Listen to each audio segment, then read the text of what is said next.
안녕하십니까. 터놓고 말합시다의 아나운서 안민호입니다. 개인적인 것이 정치적인 것이다. 1960년대 미국을 휩쓴 여성운동의 구호죠. 그 이후에 남성의 전유물이던 정치 영역에도 여성의 참여가 늘어나면서 개인적인 것이 정치화되고 소수의 목소리를 반영하는 계기가 되었습니다.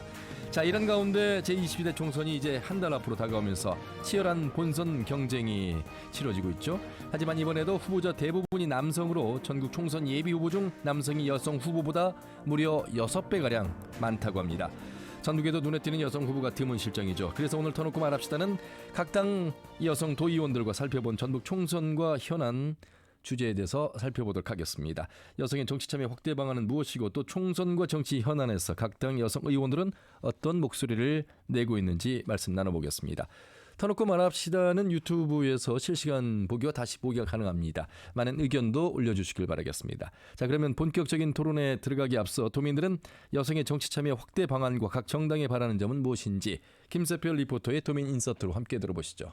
이번 선거도 남성 중심인 것 같고 후보자 공약이나 비전은 보이지 않는 것 같고, 그런데 매번 이런 문제가 반복됐고 이를 개선하기 위해 노력을 해도 선거 때뿐인 것 같아요. 지역에서라도 여야랑 남성, 여성 이런 고른 참여를 위해서 정치적 진입 장벽을 낮추는 거, 그리고 평소 각 정당들이 정책 프로그램 제공하고 시민들은 활발하게 참여해주고. 전북 지역 여성 의원들의 비율이 크진 않지만 그동안의 활동을 보면 지역 현안에 대해서 더 전문성을 보이고 주도하는 활동을 해주고 계시잖아요. 전북은 인구 감소가 심각한 상황인데 여성의 경력 단절이나 육아휴직, 여성 정책이 중요한 상황인데 여성들의 정책 참여가 더 늘어난다면 더 좋은 대안들이 마련될 거라고 생각합니다. 본선 후보들 중에 여성 후보나 청년 후보를 찾아보기가 힘들더라고요. 정치적 다양성이나 소수 의견을 대변하기 위해서라도 여성이나 청년의 정치 진출이 꼭 필요한 상황인데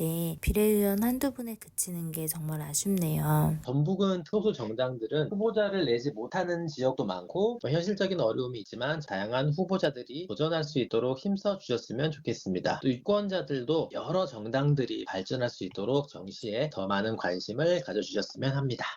네. 도민들이 각 정당과 여성 정치인에게 바라는 점 목소리를 들으셨습니다. 오늘 네 분 모시고 토론해 보겠습니다. 먼저 전북특별자치도의회 더불어민주당 선환희 도의원 어서 오십시오. 네, 안녕하세요. 진보당 오은미 의원님 어서 오십시오. 네, 반갑습니다. 네, 국민의힘 이수진 의원님. 네, 안녕하세요. 이수진 의원입니다. 녹색정의당의 오연숙 의원님. 네, 안녕하세요. 오연숙 의원입니다. 예. 네 분은 뭐 거의 매일 보시다시피 하시죠. 매일은 아니죠. 예. 아니 그러니까 뭐 이제 매일이라는 것은 일이 있을 때는 항상 보시게 되는 분들인데 네 분은 이번 총선에 이름이 없으시더군요. 당연히 그렇죠. 예. 왜 총선 때 이렇게 지금 저희 뭐 10개 지역구를 가까스로 유지하게 됐습니다만 10곳의 예비 후보들 몇몇을 보니까 여성 후보들이 거의 전무한 상황입니다. 특히 민주당은 그렇게 압도적인 지지를 받음에도 불구하고 여성 후보가 한 분도 안 계시죠? 네, 맞습니다. 예. 어떻게 생각하세요? 사실 지금 당장에 여성 후보가 없었던 거 뭐 광역단체장도 늘 마찬가지였고 맞습니다. 계속 그랬던 문제인데요. 예. 사실 저는 말씀드리고 싶은 게 지금 민주당에서는 그 여성 의장들이 많이 나왔습니다. 지금 도도 그렇고 시군 안에서도 세 곳이 여성 의장님들이 그러네요. 계셔서 이런 분들이 조금 더 시간이 지나면 다음 총선 때는 아마 출마를 고민하시지 않을까 싶습니다. 예, 우리 서 의원님을 포함해서. 네. 오은미 의원님은 이제 어떠세요? 삼선 도의원이시잖아요. 네, 네. 예. 여성 정치가 그렇게 어려워서 그런가요? 아니면 왜 그렇다고 보세요? 아무래도 그렇죠. 좀 여성들의 정치 진출이 좀 장벽이 아무래도 높고 네. 장애도 많고 제약도 많고 좀 그러다 보니까 여성들이 정치를 한다는 거, 그리고 이제 비례로서 한 4년은 할 수가 있지만 예. 그 이후에서 이렇게 보장받지 못하는 그 현실의 벽을 많이 체감하면서 좀 좌절감 느끼고 포기하시는 분들도 많이 있는 것 같아요. 예. 도의회가 현재 40명 네네. 정원인데 진보당은 오은미 의원님 네네. 혼자시고 네. 이제 그 비례로 되신 두 분이 옆에서 기다리고 계시는데 오연숙 의원님 시의원도 하셨고 이제 도의원이 비례로 네. 정의당의 이름으로 입성하셨는데 여성 정치인 또 소수 정당 뭐 어려움 속에서도 활약을 하고 계십니다. 어떻게 그러니까 여성들이 이제 정치 참여도 어렵고 몇 배의 그 활동을 해야만 겨우 이제 진입할 수 있거든요. 근데 이제 소수 정당의 의원으로 또 의회에 오면 다수 정당에 밀려가지고 좀 의정 활동을 제대로 뭐 정보 제공이나 그런 게 밀려가지고 여성들은 여러 가지로 진입도 힘들지만 또 소수 정당 의원으로서 보면 활동하는 것도 만만치 않다 그런 입장입니다. 비례로 도의회 입성하셨는데 다음에 지역구로 나가시면 야 이거 당선될 수도 있겠다 이런 생각이 드세요? 여전히 힘들겠다. 여전히 힘들죠. 그러니까 지역에 나가면 밀착 활동들을 그 지역에 있는 의원님들이 했고 비례대표 의원이 됐더라도 지역 밀착 사업들을 4년 동안 열심히 읽어도 그게 당선으로 이어지지는 않은 결과가 나타나니까 어쨌든 지역구 활동을 해서 다음 지역구 출마를 해서 출마를 하는데 그게 당선까지는 가는 과정이 쉽지만은 않을 거라는 생각이 들어요. 예, 여기 계신 분들 중에 가장 힘들게 활동하고 계신 분이 국민의힘 이수진 의원님이 아닐까 싶은데 비례로 그래도 입성하셨잖아요. 네. 예, 그만큼은 또 국민의힘의 지지가 있었다는 얘기예요. 감사하죠. 뭐 저도 원래 그 비례라는 게 그 지방의원 비례는 이제 그 지역에서 이제 도당 위원장이 임명 한 명을 이렇게 뭐랄까 좀 공천하는 구조였는데 이번엔 또 새롭게 경선이란 과정을 했기 때문에 어떻게 보면 그 당원들의 마음을 또 다 알 수가 없잖아요. 열심히 아까 오연수 의원님 말씀하신 거 열심히 했지만 그 다음에 당선은 보장이 못 되듯이 열심히 나 정도면 될 수 있겠다는 자만이 빠질 수 없는 거잖아요. 사람 마음이라는 게 또 제가 열심히 했다 다 찍어주는 게 아닐 수 있으니까. 하지만 또 감사하게 저를 해주셨기 때문에 하루를 좀 아끼면서 생활을 하고 있습니다. 예, 삼선의 오은미 도의원을 보시면서 욕심도 생기세요? 큰 힘이 되세요? 네, 힘이 엄청 많이 되죠. 저는 뭐 오연수 의원님 볼 때마다 정말 꼼꼼하고 어떻게 저기 데이터가 저렇게 좋은 데이터를 가지고 발표를 할 수 있을까 항상 좀 배우려고 하고요. 또 우리 오은미 의원님은 워낙 탁월하십니다. 그래서 많이 배우고 있습니다. 지금 지역구 주민들이 대단하신 거죠. 예. 저희 언론도 어떻게 보면 이제 의회 그러니까 지역 방송에서 보면 도의회, 시군의회의 의원님들의 역할에 초점을 많이 맞춰야 되는데 이제 항상 국회나 자치단체장에 맞춰져 있는 경향 비중이 높거든요. 이런 자리가 많지 않아서 좀 개인적으로 제작자로서 진행자로서 죄송하다는 말씀드리고 오셨기 때문에 총선 이야기를 하기 전에 네 분이 상임위는 무엇이고 어떤 역할을 하고 계시는지 또 도의회 의원으로서 임하는 자세나 현재 분위기가 어떤지 각자의 그 소회를 좀 말씀해 주시면 좋겠습니다. 가장 선배가 이제 우리 오은미 의원님이시기 때문에 먼저 하시죠. 예. 네, 저는 지금 농산업경제위원회에서 활동하고 있고요. 지역구도 같이 말씀해 주시고요. 네, 저 순창이 지역구입니다. 근데 제가 이제 이번에 3선이잖아요. 근데 제가 8대 9대 또 지금 12대 이제 3선까지 하고 있는데 제가 8대 9대 때도 그때는 산업경제위원회 지금과 똑같은 그 위원회에서 활동을 했었어요. 이제 제가 아무래도 농촌 지역이 있고 농촌 문제가 농업 문제가 굉장히 심각하게 이기로 지금 가고 있잖아요. 이런 문제를 해결하기 위해서는 이제 농민들의 목소리를 좀 내야 되기 때문에 계속 지금 고집하면서 이 상임위를 계속 지금 유지하고 있는데 이제 다음에 아마 7월달 또 상임위가 이제 막 다 바뀝니다. 그렇겠죠. 그때 이제 또 어떻게 될지 좀 더 논의를 해봐야 될 것 같고요. 뭐 또 우리 농도이기도 하고 앞으로 이제 식량 위기, 기후 위기로 인해서 식량 문제가 어려워지고 있고 또 뭐 농촌의 여러 가지 인구 소멸이라든지 지역 위기가 지금 점점 닥쳐오고 있는데 이런 것들을 근본적으로 실질적으로 어떻게 해결할 것인가 굉장히 고민하면서 이것들을 의제를 이제 개발하고 또 이것을 실현하기 위해서 계속 거기에다가 초점을 맞춰서 노력하고 있습니다. 의원이 행정을 감시 견제하는 일도 합니다만 조례를 제정하잖아요. 그렇죠. 개정도 하고 또 행정사무감사도 하고 조례도 많이 좀 참여하고 계시나요? 네네. 뭐 작년에 우리 농민들이 이제 지금 생산비 폭등을 인해서 너무 많이 힘들어 하시잖아요. 그래서 필수 농자재 지원 조례를 만들어서 올해 아마 도 차원에서 4가지 품목에 대한 지원을 지금 준비하고 있다고 들었고요. 저희가 이제 토종 씨앗을 10년 넘게 계속 지키고 하면서 이제 조례도 만들고 했는데 작년에 이제 토종 농작물에 대해서 직불금을 지원할 수 있는 직불금 지원 조례, 토종 농작물 지원 조례도 개정을 했습니다. 삼선 의원답게 참 말씀도 잘하십니다. 여당인 다수당인 우리 선한희 의원님 참 활약 시의원부터 시작해서 참 이렇게 지역에 또 여성 의원을 대표하는 민주당 의원으로서 성장하고 계시는 우리 선한희 의원님 말씀 들어보겠습니다. 네, 저는 전주 구성거구 이제 농산업경제위원회 소속이고요. 오은미 의원님 짝꿍으로 자리 배치가 있습니다. 선안희입니다. 2014년에 전주시 의회 청년 비례대표로 이제 처음 정치를 시작했고요. 2018년도에 이제 지역구에서 당선됐습니다. 그리고 이제 2022년도에 전북도 의회에 입성하면서 또 개인적으로는 영광스럽게 호남 청년 여성의 몫으로 비대위원 더불어민주당 비대위원으로 활동을 했습니다. 예. 여기에 새 선배님이라고 해야 될까? 이 새 선배님의 정당보다는 편안한 정당에서 좀 뛰고 있다는 것이 마음이 놓이십니까? 아니면 더 어떤 치열하겠죠. 더 치열합니까? 훨씬 치열합니다. 예, 각자 상황이 다 다르겠지만 그 다수 정당에서 청년 여성으로 자리를 매김하는 거는 정말 기득권 안에서의 정말 짓밟히는 새싹이 자라나야 되는 정도로 어려운 상황이어서 네, 아마 다들 솔직히 오히려 다른 정당에서는 여성이나 청년에 대해서는 훨씬 더 배려하고 보호해야 되는 입장을 간다면 민주당에서는 같은 경쟁자이기 때문에 훨씬 더 3배, 4배 뛰지 않으면 살아남기가 힘든 구조입니다. 보이는 라디오인데 지금 선한희 의원이 말씀하실 때 우리 큰언니 의원님이 등을 이렇게 토닥여 주셨습니다. 어떤 의미인지 알 것 같습니다. 그렇죠. 그 치열함 속에서 뭐 꿋꿋하게 그것도 자기 할 말 하고 자기 역할 하면서 가는 모습이 대견하고요. 이뻐요.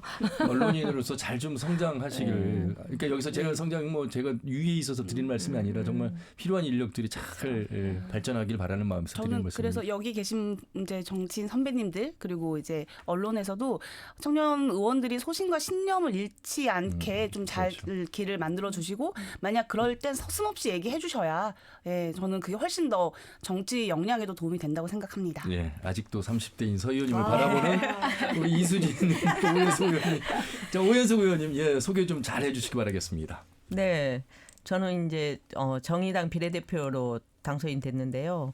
저의 정치 이력은 우리 오은미 의원님하고 같이 2006년도에 민주노동당 비례대표 전주시의원을 했고 2010년도에 그 재선을 해서 8년 동안 전주시의원 활동을 하다가 한 8년 쉬고 이번에 정의당 비례대표로 도의원 활동을 하고 있습니다. 그 상임위는 지금 행정자치위원회고요. 근데 좀 속상한 것은 저도 농산경을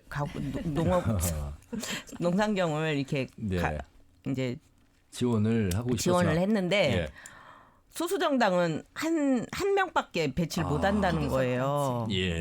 그러니까 그것도 좀 받아들이기 힘든데 뭐 의회 관행이라니 그래서 이제 행정자치에 와서 활동을 했는데 이제 저는 이제 정의당 의원으로서 이제 소수와 지금 기득권을 대변하는 지금의 정치하고는 다르게 그런 활동을 해왔는데 저희가 생각나는 건 그 공동주택 경비 노동자 갑질 문제로 해고됐을 때 발언을 했고 저번 달에 공동주택 조례를 좀 개정을 해서 갑질 문제를 이렇게 신고할 수 있는 센터를 운영할 수 있는 근거를 마련을 했고요.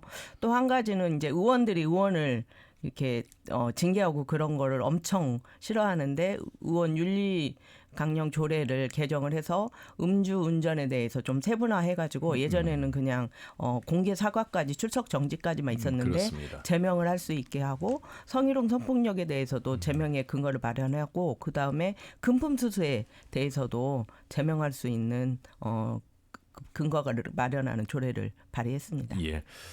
대부분의 우리 KBS 내부의 기술 감독도 남성인데 오늘 우리 여성 감독님이 아주 귀를 쫑긋 세우고 들어주시고 계십니다. 다음은 국민의힘의 이수진 의원님. 네, 저는 저를 가장 먼저 저를 알리게 되는 게 아마 인사청문회였던 것 같습니다. 그 임기 저는 문화건설안전위원회 소속이고요. 국민의힘 이수진입니다. 전 서울에서 기초원 하고 내려왔고요. 내려온 지는 2020년도에 총선 국회의원 선거 나가기 위해서 내려와서 그다음부터는 이제 이곳에서 큰 뜻을 품고 예. 와 있습니다. 그래서 저를 알린 건 아마 인사청문회 저희 문화건설 안전위원회에서 그때 제가 임기 시작하고부터 인사청문회가 있었어가지고요. 그때쯤에서 그때 저를 알리게 돼서 제가 큰 저의 실적으로는 아마 그 인사청문회에서 그 후보자들이 자료를 제대로 갖추지 않고 나와서 제가 그 질타할 때부터 저를 알리게 된 것 같아요. 그래서 그 덕분에 그해 의정 대상을 한번 받았고요. 한번 받았고. 깨알 같은 또 저랑도. 그게 가장 대표적인 거고, 그래서 제가 그걸 유튜브 조회수를 보니까 그거에 대해서 인사 참사, 김관영 지사 인사 참사를 지적한 개발공사 사장, 그게 한 1991회 조회수가 나왔더라고요. 그래서 등수에는 한 뭐 10등 안에 정도, 한 9등 정도 되는 것 같아요. 그 전북 도의회 유튜브 인기 조회수가 그거가 대표적인 거고요. 그 이후에는 요즘 제가 관심 있는 거는 그 지난번 그 잼버리 백서 관련해 가지고 그 허위로 된 허위 실적 증명서에 관련된 거 그거를 지적하고 발견해서 그걸로 인해서 제가 그 작년 연말에 기자협회에서 받는 그 행감 우수의원상을 받았습니다. 그래서 그건 사실은 우연한 기회에 그때 저희가 그 행감 연찬회에 갔었는데 제가 그날 그 연찬회 갔는데 빨리 밥 먹고 들어와가지고 그 거의 한 2시간 정도 잠 안 자고 서류를 검토를 하는데 그러셨군요. 그 사업 그냥 자랑하는 자리니까 편하게 하겠습니다. 그냥. 자랑하는 자리는 아닙니다. 그래서 그냥 마무리해 주시죠. 그래서 자료를 보다 보니까 이 사람이 생기지도 않았는데 실적증명서 나왔다. 사업자 등록증도 없었는 사이에 실적증명 나온 걸 발견하고 그래서 제가 느낀 건 앞으로의 그 어떻게 의회생활 할 것인가를 말씀하셨는데요. 그런 자세를 할 거예요. 하루를 아끼면서 이 하루는 내일 오지 않기 때문에 내가 이 하루를 가지고 도민들을 위해서 최선을 다하고 보이게 한 행동이 아니라 정말 마음으로 도민들을 위하는 그런 자세로 열심히 하겠다는 생각입니다. 자, 이렇게 해서 네 분의 우리 의원님들 활약상을 들어봤습니다. 총선이 끝나고요. 저희 토론 그만합시다. 월간 정치 토크 시간이 있긴 합니다만 이 도의회 여성 의원이 9분인데 4분을 좀 주기적으로 모셔서 우리가 의회에서 이루어지고 있는 조례 관련해서 또 행정을 어떻게 감시 견제하고 있는지 4분을 통해서 좀 말씀을 드릴 기회를 자주 드려도 괜찮겠습니까? 너무 좋습니다. 아니 제가 오늘 방송을 진행하면서 이렇게만 방송할 수 있다면 화기애애하게 차 마시면서 그리고 다양한 각양각색의 정당의 목소리를 한 자리에서 들을 수 있는 기회가 많지 않기에 사실 또 다음 의회가 지방선거에서 어떻게 또 구성이 될지는 모릅니다. 자, 그런 의미에서 여러분의 거의 동의를 얻었다고 보고 진행을 하도록 하겠습니다. 총선 구도로 들어가겠습니다. 민주당부터 아무래도 압도적인 지지를 받고 있는 민주당부터 총선 10곳의 경선이 이제 거의 마무리가 돼가고 있는 구조 속에서 어떤 평가를 하고 있는지 어떤 전략인지 들어보겠습니다. 선한희 의원님.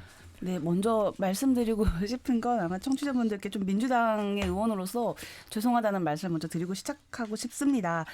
정치 선배님들, 지금 후보로 뛰고 계시는 선배님들 정책 선거 그리고 비방과 비난 그만하시고 정책 선거 해주셨으면 좋겠다는 말씀 드리고 싶습니다. 사실 여러모로 이렇게 희생선전이 난무하는 선거가 진행되면 오히려 유권자들이 정치를 외면할 수밖에 없는 구조가 돼서요. 이제 이런 부분들은 좀 지양하고 좀 새롭게 지역을 어떻게 그릴지 국회에서 어떤 역할을 할지 이런 부분에 대한 충분한 이야기들 나와야 되는데 오히려 흑색선전 때문에 전혀 그런 내용이 나오지 않는 이번 선거에 대해서 굉장히 좀 안타깝게 생각합니다. 그리고 청년 의원으로서는 이제 앞서 말씀도 있었지만 다양한 후보군이 없는 거에 대해서 안타까운데요. 그래도 청년은 조금은 다수가 보였지만 여성 후보가 거의 없었고 그다음에 다문화나 장애인 등 다양한 영역에 있는 후보들도 사실 나오지 못했는데요. 많은 시간과 비용을 담보하면서까지 출마하기 쉽지 않은 이 선거의 구조도 또 여기 계신 의원님들과 이제 여러 정당들이 같이 고민해서 여성의 진출 확대, 청년의 진출 확대를 같이 고민해서 나아갈 내용이라고 좀 생각합니다. 새 정당이 바라보면 지금의 민주당의 경선은 부럽고 배부른 그런 서로의 네거티브를 할 정도의 후보가 있다는 것. 아울러서 경선이 곧 뭐 당선 뭐 이런 등식화를 말씀하시는 분들 사이에서 민주당의 경선에 언론이 너무 많은 초점을 맞추고 있고 심지어 토론에 초청도 못 받는 그런 상황 속에서 지금 민주당은 얼마나 이 경선을 공정하게 잘 치러야 되는지 후배 정치인으로서 현역 국회의원들 또 정치 출마자들에게 하신 말씀이었습니다. 이런 제안을 한번 해보고 싶어요. 중앙당 차원에서는 항상 보면 뭐 청년 여성 취약계층에게 기회를 주기 위한 공천 고민을 하고 있는데 우리 지역은 글쎄 그냥 각계 전투일까요? 각 지역구마다 남성 후보들로만 채워지는 부분 또 내지는 예. 네, 사실 이제 이번에는 광주에서 여성 전략 지역이 생기고 또 지금 오늘은 서대문 갑에서 청년 전략 지역을 만들어서 청년 오디션을 했어요. 그래서 이제 경선으로 출마하는 3명의 후보가 정해졌는데요. 그 지역구의 의원인 우상호 의원이 너무 신선한 세대 교체의 장이었다라면서 굉장히 새로운 시를 환영했는데요. 사실 그렇게 전략 지역으로 정해지면 그동안 준비했던 후보들에게는 사실 엄청난 엄청난 어려움이 있습니다. 그래서 이 전략 지역을 정하는 것도 굉장히 어려운 부분이어서 왜냐하면 당연히 텃밭을 읽었던 사람들 한 번의 기회를 또 이제 잃게 되는 거라서 이런 걸 선택하는 것은 사실 어렵긴 합니다. 그렇긴 합니다만 뭐 아시는 분들 아시겠습니다만 우상호 후보가 지지하는 청년 후보의 권리당원 문자 메시지가 혹시 이 당원의 그 번호가 이제 전달이 된 거 아니냐 이런 의심도 받고 있는 구도 속에서 그럼에도 불구하고 이제 뭐 그 말씀하셨습니다. 우리 지역은 아직 그런 움직임은 없는 곳이다 이렇게 봐야 되겠고 국민의힘 그래도 이번엔 10석 다 후보를 내게 됐습니다. 상당히 고무적인 상황입니다. 네, 고무적이죠. 근데 고무적이죠. 근데 저는 그런 생각이 들더라고요. 아까 그 민주당 상황 말씀하셨는데 치열한 만큼 또 정말 걸러지고 정말 최고의 후보들이 나오는 건 아닌가라는 저는 좀 생각이 들어서 우리 국민의힘도 조금 지금보다 더 역량 있는 후보들을 만들기 위해서는 저도 지방 의원이지만 저 역할도 크다고 봅니다. 왜냐하면 청년들이 일단은 정치 활동을 하고 의정 활동하는 사람들을 선배들을 보고 정치에 참여할 그 마음이 생길 거라 생각을 합니다. 근데 지금은 아직도 저는 할 일이 많다고 봅니다. 지금 10석을 만들었지만 아직은 저는 민주당 후보들을 따라가기에는 아직도 많이 부족한 면이 많다고 생각을 합니다. 어떤 면에서 숫자적으로요? 아니면 활동 숫자적으로도 영역에서도 그렇고 지금 왜냐하면 10석을 만들어 놨지만 그게 어떤 경선이라든지 뭔가 이렇게 후보들이 그런 경쟁을 해서 게 아니라 그 한 자리를 가까스로 지금 만들어내는 구조가 되다 보니까 어떻게 보면 그 한 석이 나온 사람들을 우리는 당을 지지하기 때문에 그래도 지지해야 되겠다. 그런 마음이 있을 수 있거든요. 그런 마음보다는 역시 우리 후보가 최고야라는 마음이 만들어지기 위해서는 더 많은 그 훈련이라든지 그런 과정이 좀 필요하지 않나, 갈고 닦는 과정이 필요하지 않나 생각이 듭니다. 그 20대 때 대구의 김부겸과 전주의 정운천 그 험지에서 당선되는 그런 첫 사례, 그러니까 뭐 첫 사례라고 보기는 어렵습니다만 그런 일이 가능했잖아요. 그러니까 많은 수없이 떨어지고 그럼에도 불구하고 전주 우리라라고 하는 유권자들에게 지지를 받았던 물론 3파전이긴 했습니다만 111표 차이로 당선이 됐습니다. 어떻게 보면 그런 끊임없는 활약을 통해서 본인을 알리고 진심을 전하는 노력의 과정도 좀 필요할 텐데 사실 그런 무대 환경이 그렇게 녹록지는 않습니다. 네, 저는 이제 정운천 의원님 같은 의원님은 제가 말씀 아까 드린 부분에선 예외적이죠. 워낙 고생도 많이 하셨고 그래서 그 부분을 저는 그분 같은 분이 한 명만 더 있었으면 하는 생각이 드는데요. 그래서 제가 항상 제가 당협위원장 할 때 했던 말이 우리 당의 당협위원장들이 그 자리에 있으면 계속 정치를 해서 당협위원장이 있고 선거도 나가고 그럴 분들이 당협위원장이 돼야 되는데 그래야 젊은 사람들이 뭔가 그 사람을 보고 들어오고 계속 교류를 하는데 있으면 좀 지나면 나가고 또 다른 자리 가고 또 새로운 분이 오니까 구심점이 없는 거죠. 그래서 그런 안타까움이 좀 있어서 이런 후보님들이 이번에 그 당락을 떠나서 당협위원장이 되게 되면 꼭 우리 지역에서 남아서 뭔가를 조금 구심점이 되는 그런 역할을 해주셨으면 하는 게 제 바람입니다. 자, 오늘 정당 6석을 확보했고 우리 전라북도에서는 비례의 전국구 지지에서 2위를 할 정도로 정의당이 한때 우리 도에서는 사랑을 많이 받았습니다만 현재 주소는 녹록지는 않습니다. 그럼에도 불구하고 이번 총선 어떻게 좀 준비하시는지요? 소수 정당으로서 이제 정의당이 선거를 치르는데 진보 정당들과 선거 연합을 통해서 이번 총선을 치르기로 계획을 하고 각 정당들이 이제 제안을 했었는데 지금 녹색당만 서로 제안을 그렇네요. 받아들여고 녹색 정의당으로 1월에 출범을 했고요. 지금 뭐 전국적으로는 한 11명의 후보가 지역구에 출마를 했고 전북적인 전주평 1명의 후보 그리고 이후에 좀 더 추가돼서 한 20명의 후보가 나올 것 같고요. 지금 비례 선출 후보와 정의당과 녹색당에서 비례 후보를 선출하는 과정에서 4명이 지금 비례 후보로 선출된 상황입니다. 예. 국민의힘의 열석을 내는 모습 보면서 그래도 녹색 정의당에 대한 정당 지지도가 높았던, 특히 정의당의 지지도가 높았던 우리 정의당 의원으로서는 좀 안타까움이 많이 그렇죠. 크겠습니다. 그러니까 그때는 제2 야당으로서 이 그렇죠. 전북 지역에서도 그런 활동들을 했었고 지역 기반도 지지하는 유권자들도 많으셨고 활동하는 당원들도 많았거든요. 근데 이제 분열되고 이런 그 시간을 거치면서 지지율도 이제 없어지고 활동 당원들도 많이 그 새에 줄어서 지방 총선을 이제 준비하는데 역량이 딸리는 건 사실입니다. 하지만 녹색 정의당으로서 저희가 이 지역에서 그 활동해야 되는 그런 것이 있기 때문에 예. 지금 300호 후보를 출마해서 총선 지금 열심히 지원하는 과정이 있습니다. 예. 자, 진보당은 유일하게 한 명의 국회의원이 입성을 했는데 지난 재선 전주 의뢰에서 강성희 후보가 당선되었습니다. 지금 원내대표도 맡고 있고 네네. 지난 전주을 재선거의 선거 운동을 보면서 많은 시민들이 상당히 놀랐고 그게 표심으로 이어졌습니다. 하지만 이번은 다르죠. 다릅니다. 네. 그 당시 민주당 후보가 없었기 때문에 그래도 고무적인 상황 속에서 후보를 내고 있고 선거 전략을 짜고 있는 것 같습니다. 네네. 예. 뭐 저희 전북에서는 지금 전주을 강성희 의원하고 또 익산 갑의 정건희 정책위원장이 지금 후보로 나서고 있거든요. 또 이제 전국적으로 보면 저희가 비례 포함해서 90명 후보가 출마를 해서 열심히 뛰고 있는데 그중에 이제 41명이 여성이에요. 그래서 예. 성평등 차원에서 보면 굉장히 어떻게 보면 다른 당에 비해서 좀 돋보이는 그런 선거 운동을 하고 있고 저희 뭐 저희 당의 기조 자체가 이제 여성이나 청소년들 또 약자들을 위한 당이기 때문에 그런 기회들을 많이 좀 제공하고 있는데 근데 이번에 저희가 이번 총선은 결론적으로 윤석열을 심판하는 선거가 돼야 된다. 탄핵하는 의석을 만들어야 된다. 그러면 저희는 안 되잖아요. 그러면 민주당하고 같이 민주 진보 개혁 세력이 함께 연합을 해야 된다.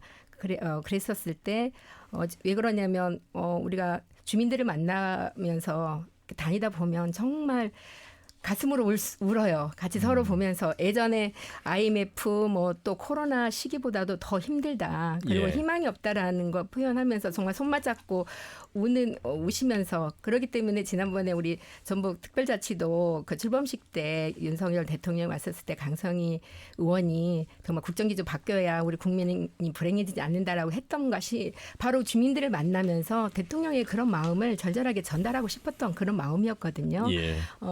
그래서 저희는 저희 당의 어떤 집권 전략도 분명히 있고 하지만 이번 총선은 정말 윤석열 더 이상 3년을 이제는 이렇게 더 이상 지켜보고 기다릴 수가 없다라는 민심을 그런 식으로 해서 이제 호남 지역에서 많은 우리 원로분들께서 지역구는 1대1로 구도로 국힘과 1대1 구도를 만들고 비례는 통합 비례정당을 만들어서 하여튼 만들어 보자 이제 이거여서 그것이 처음에는 민주당에서도 뭐 전혀 거론하지 않다가 나중에 또 병립형으로 가려고 했다가 나중에 그렇죠. 최후에 이제 연동형 비례제로 이렇게 나왔잖아요. 그래서 지금 저희 진보당의 지역구 1석 그리고 비례 3석 그 이제 배정을 받았습니다. 근데 조금 이치에 안 맞는 것이 지역구 의석이 지금 후보로 아무도 나와 있지 않은 새진보 연합에도 저희와 똑같이 지역구 1석하고 비례 3석을 배정을 했어요. 예.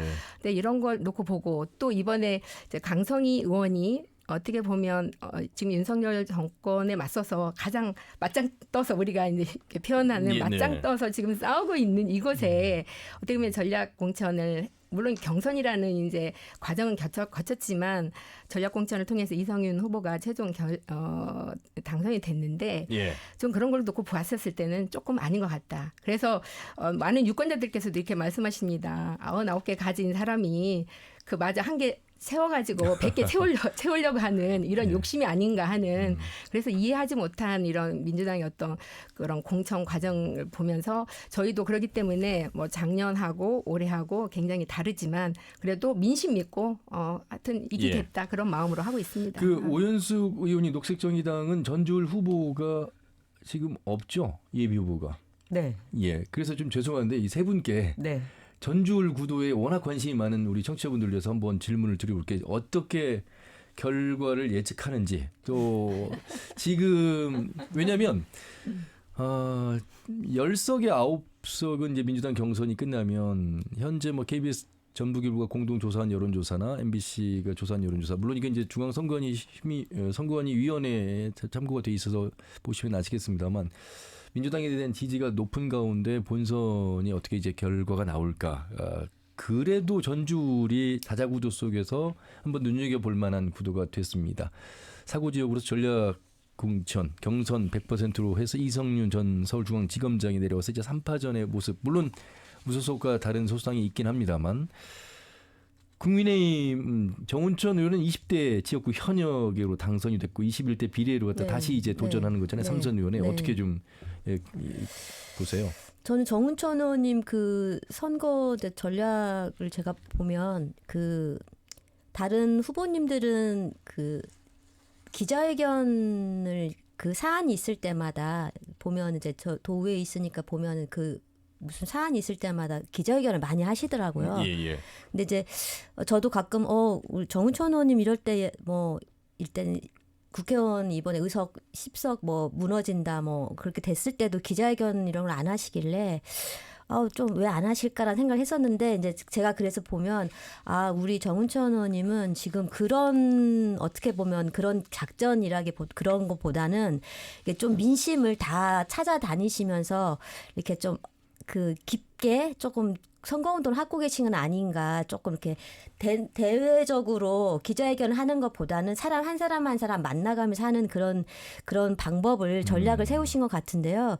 그래서 국민의힘은 워낙 또 정운천 의원님이 여기서 10년 동안 해왔기 때문에 조직이 탄탄하기 때문에 조직도 탄탄하고 또 사실 그 공직 사회 이 공무원 사회에서도 저 있는 데서 그런지 모르지만 예산 때문에 지금 그런 말씀하시는 거죠? 평이 너무 좋으시다. 그냥 올라가면 송하진 지사 때도 그렇고 김관영 지사 때도 그렇고 역시 예산에 있어서는 협치로 인한 결실을 맺어왔던 그 부분을 인간관계 소탈한 면이 아마 그런 면이 강점이기 때문에 한 사람 한 사람 만나면서 선거운동하고 본인을 알리고 우리가 민주당만 있기보다는 우리 같이 여당이 힘 있는 여당이 있고 있어야만 같이 잘 굴러가는 협치를 강조하시니까요. 그랬으면 좋겠다는 생각이 들고 저는 사실은 놀랐어요. 이성윤 후보가 그 과반 득표를 해가지고 경선을 안 하는 게 놀라서 조금 자극을 전 받았거든요. 그래서 어떻게 보면 더 정운천 의원님이 더 어떻게 보면 더 좀 그 도민들하고 더 깊게 시민들하고 더 깊게 다가서는 방법을 더 강구해 봐야 되겠다. 저도 많이 도와드려야 되겠다 이런 생각을 해봤습니다. 근데 저는 그건 문제라고 생각해요. 민주당, 왜냐하면 여당의 이제 의원으로 활동하시면서 정말 전북이 힘들 때마다 목소리 내지 않은 건 진짜 문제라고 생각합니다. 저도 사실 그게 안타까웠었습니다. 열석에서도 정말 아무 얘기 안 하셨고 새만금 예산 때도 아무 얘기 안 하셨습니다. 그러고 나서 예산 복원되니까 현수막 거시는 거 진짜 문제죠. 아니 그렇게 숟가락 얹으시고 계속 쌍발통 하시면서 예산 협치 얘기하시는데 진짜 전북이 정말 이렇게 자존감이 떨어질 정도로 위기를 느꼈을 때 목소리를 내시는 게 저는 국민의힘도 이 지역에서 표를 받아가고 민심을 좀 얻어가는 역할이지 않을까 싶습니다. 아까 마음이 좀 다르게 다른 역할이 더 중요하다 하시는데 국회의원은 도민들의 마음이 사실은 내가 자신감을 갖게 해주는 게 훨씬 더 중요한 역할이라고 생각해요. 의원님, 저는 의원님하고 저도 똑같은 생각이에요. 그러니까 제가 왜 다른 의원님들이 하시는데 이번에 사실은 열석 그 유지하는 것도 국민의힘이 제안한 거 2월 23일 제안한 건데 왜 이럴 때 목소리를 안 내시고 현역인 의원님이 안 내시나 그랬는데 그래서 제가 생각할 때 왜냐면 본인 선거니까 본인은 그런 선거를 하는구나 했는데 저는 사실은 안타깝죠. 제가 만약에 국회의원이었다면 저는 목소리를 내었을 것입니다. 알겠습니다. 자, 진보당 1년 전과 지금 다르다는 걸 실감하실 것 같습니다. 어떻게 선거 전략을 세워서 활동, 운동하고 있고 어떻게 예측하시는지. 뭐 작년에는 많은 분들이 민주당이 이제 무공천했기 때문에 이렇게 당선된 거다라고 말씀들을 이렇게 하시잖아요. 근데 이제 저희 작년에도 거리 곳곳에서 정말 그 많은 당원들이 진심 어린 그런 선거운동하는 모습 그냥 이것은 그냥 보여주기식이 아니라 진짜 마음에서 가슴에서 우러나온 선거운동 이게 저희가 평상시에 하는 진보 정치를 하는 이유거든요. 그래서 근데 그런 건 지금도 유효하고 그래서 지금 뭐 후보랑 저희 이제 운동원들은 저희 당원들이죠. 다 지금도 자발적으로 새벽 4시부터 하루 종일 뛰고 있습니다. 저희는 뭐 주민들 한 분 한 분 만나서 뭐냐면 밀착형 가장 그 민심의 가장 그 현장으로 내려가서 그런 활동들을 하면서 그러면서도 저희가 정책 제안 거기 현장에서 나오는 정책 그분들이 원하는 거 필요한 내용들을 하나의 정책 만들어서 그런 것들을 실현하려고 하고 있고 강성희 의원이 짧은 10개월의 의정활동이었지만 정말 의정활동은 정말 너무 빛났거든요. 한 번도 상임위 빠진 적도 없고 그 새해 의원 발의도 굉장히 많이 했었습니다. 그래서 농민들로부터 공론패도 받았고 그래서 저희는 한 사람이 진짜 뭐 300명 중에 한 명이 아니라 그 일당백의 역할을 하면서 굉장히 그런 역할들을 해왔는데 사실 여기가 이제 아무래도 우리 국민의힘 정운천 의원님께서도 기본 토대가 많은 분들이 그러시더라고요. 적어도 20%는 된다.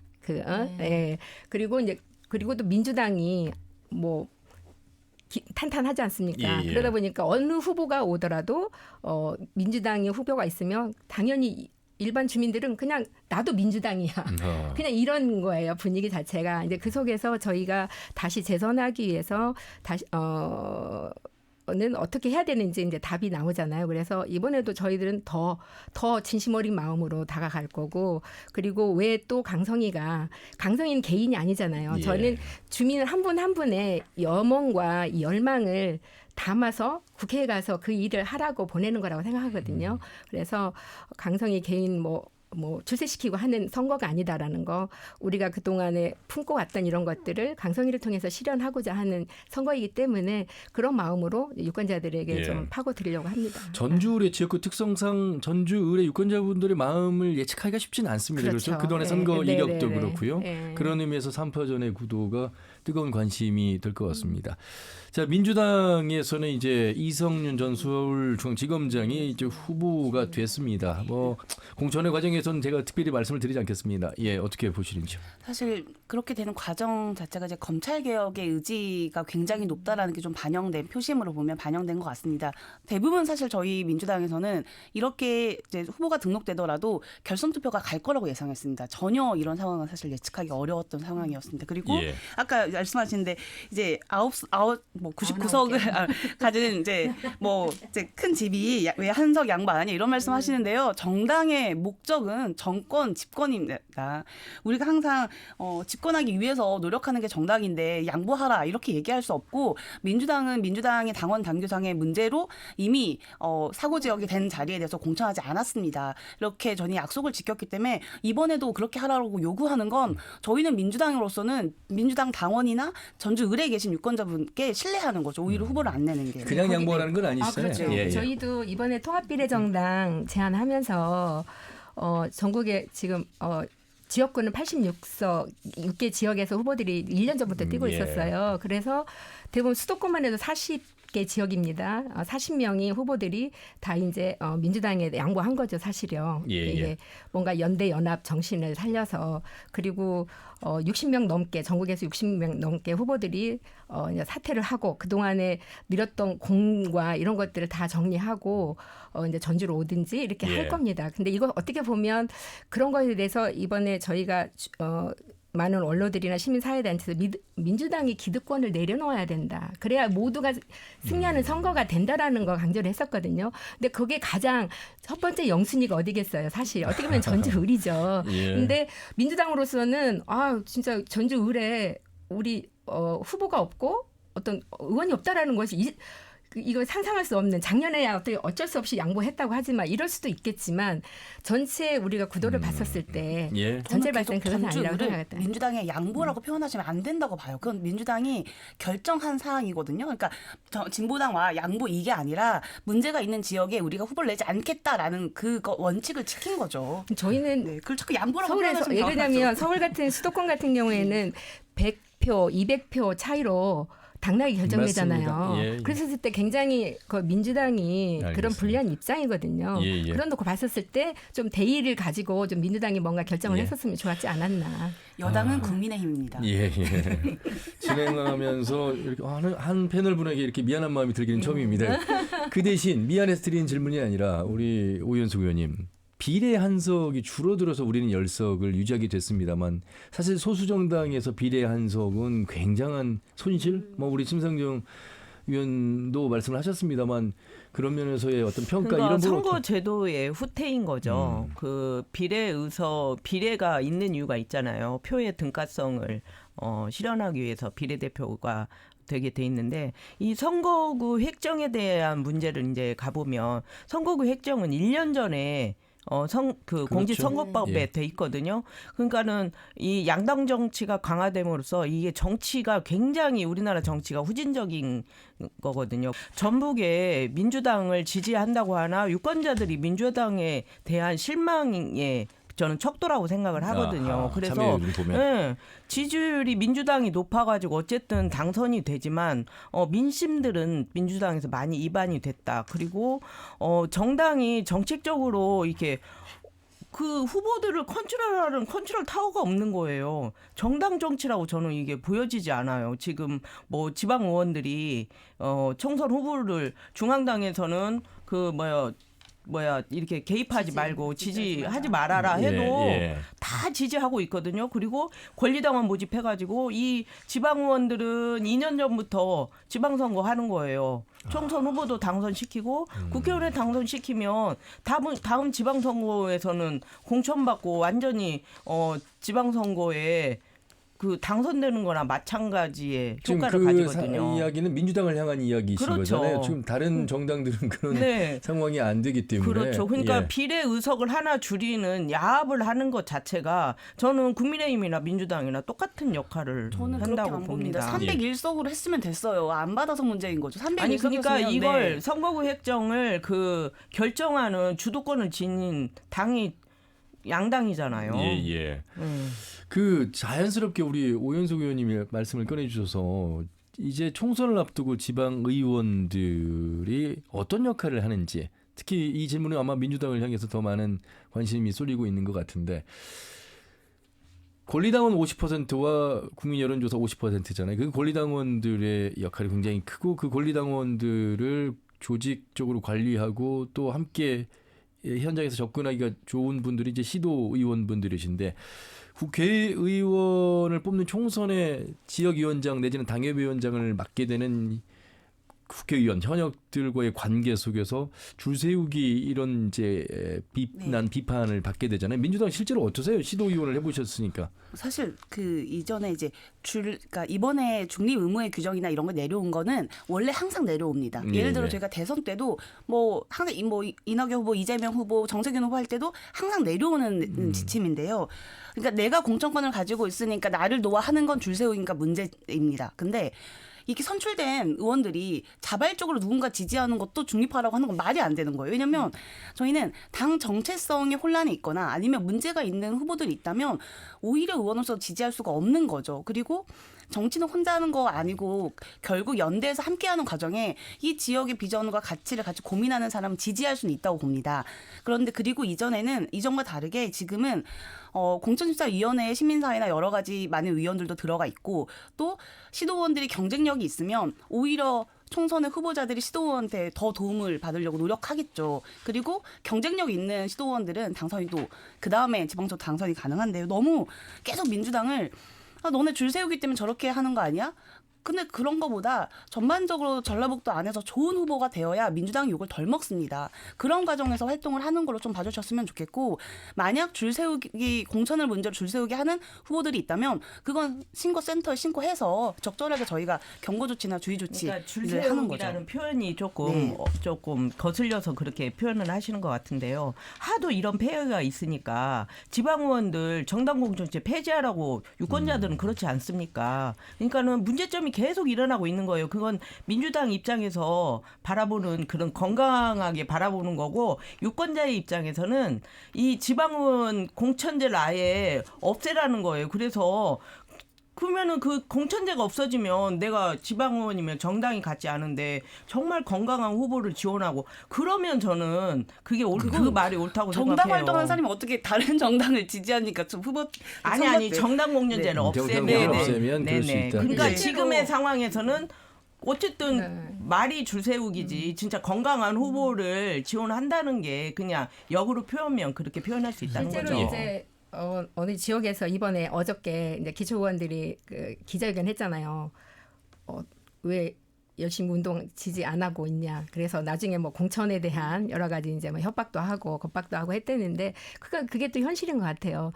뭐 아까 같이 중립을 지키라는 뭐 규정이 내렸다 하지만 그것은 이미 뭐 눈 가리고 아웅하는 식으로 이미 다 하고 있는 거죠. 예. 그래서 이거 어떻게 보면 이것을 더 오히려 양성화해서 필요하고, 그러니까 옳고 그름은 이제 본인들이 판단하겠지만 오히려 자당 뭐 후보에 대한 운동을 지지하고 열심히 하는 건 그게 당연하지 않나 오히려. 근데 이제 보면은 그런 거 같아요. 그 이제 끝나고 났을 때 지금 뭐 후보들이 경선 나올 때 지금 당내 경선을 이제 민주당 하고 있잖아요. A 후보 경선을 네, 하고 네. 있는데 끝나고 났을 때 그게 이제 그 좀 금이 가거나 이제 단합 원팀이 돼야 되는, 끝나고 났을 때 그런 거 생각을 하기 때문에 중립을 지켜라. 왜냐면 그게 또 좀 치열해지다 보면 끝나고 그렇죠. 났을 때 앙금이 남을 수 있으니까 그런 예. 차원인데, 사실은 그건 막기는 어려울 것 같아. 누군가를 좋아하고 내가 도와주고 싶고, 그리고 사실 지방의원들은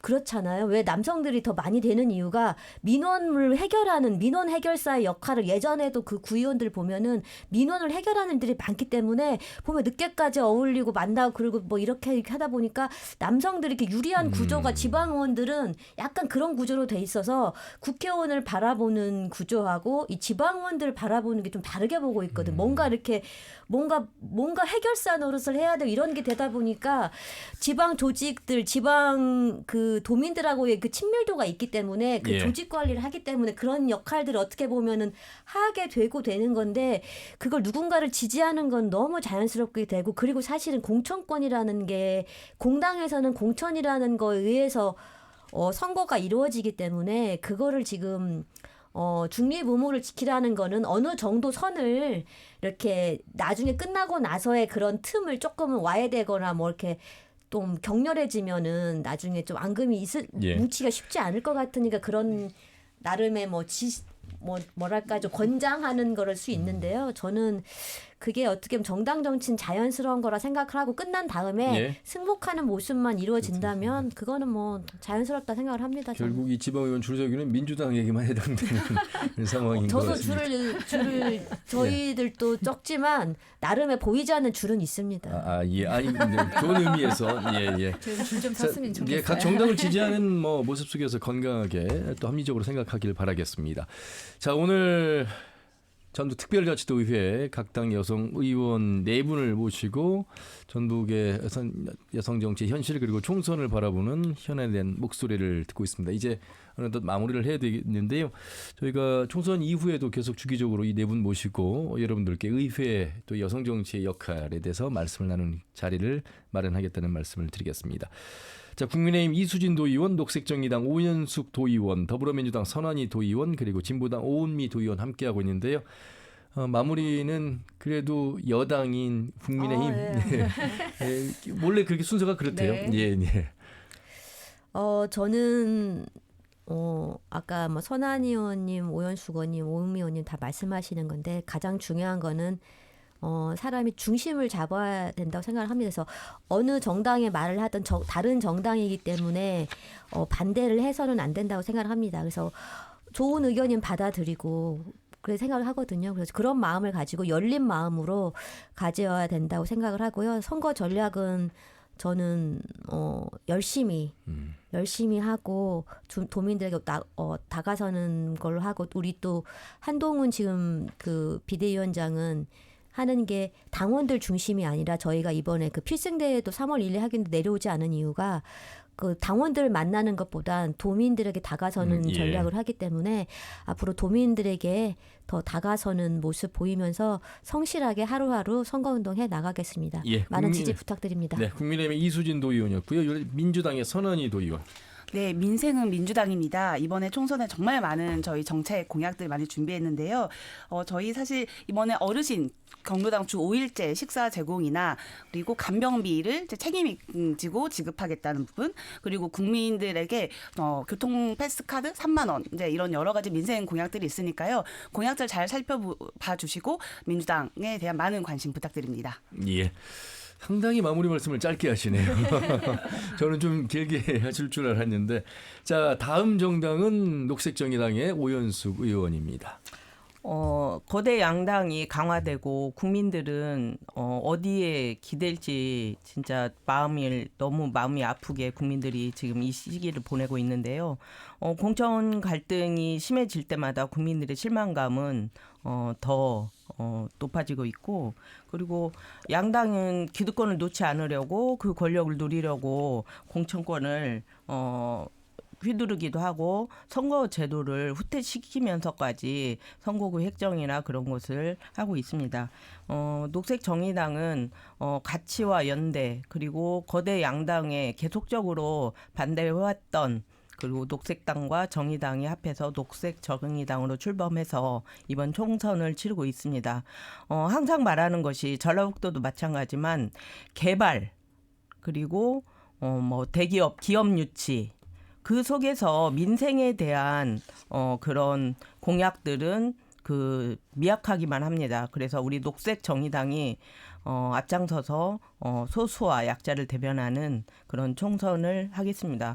어느 노동자가 저한테 그러더라고요. 의원님 어떡해요? 이제 누구한테 민원을 제기하겠어요. 그래서 녹색정의당은 꼭 소수라도 남아 있어야 된다는 그런 말씀을 하시더라고요. 예. 이번 총선 전지울 한병호 후보와 함께 녹색정의당 전주평 예. 네, 열심히 총선 유권자 여러분을 찾아뵈면서 치르겠습니다. 예, 다음 진보당 오은미 도의원님.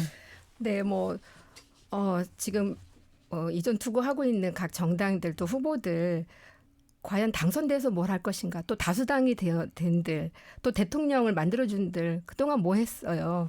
그래서 우리 많은 국민들이 이렇게 파탄 지경에 빠지고 있는데 좀 더 무엇을 위한 정치를 할 것인가 좀 다시 한번 좀 생각했으면 좋겠고, 정말 그러기 위해서는 기득권 양당 정치 반드시 극복해야 됩니다. 그래서 우리가 많은 중소상공인들, 자영업자, 농민, 노동자, 청년 할 것 없이 우리 지금 너무 미래가 불투명합니다.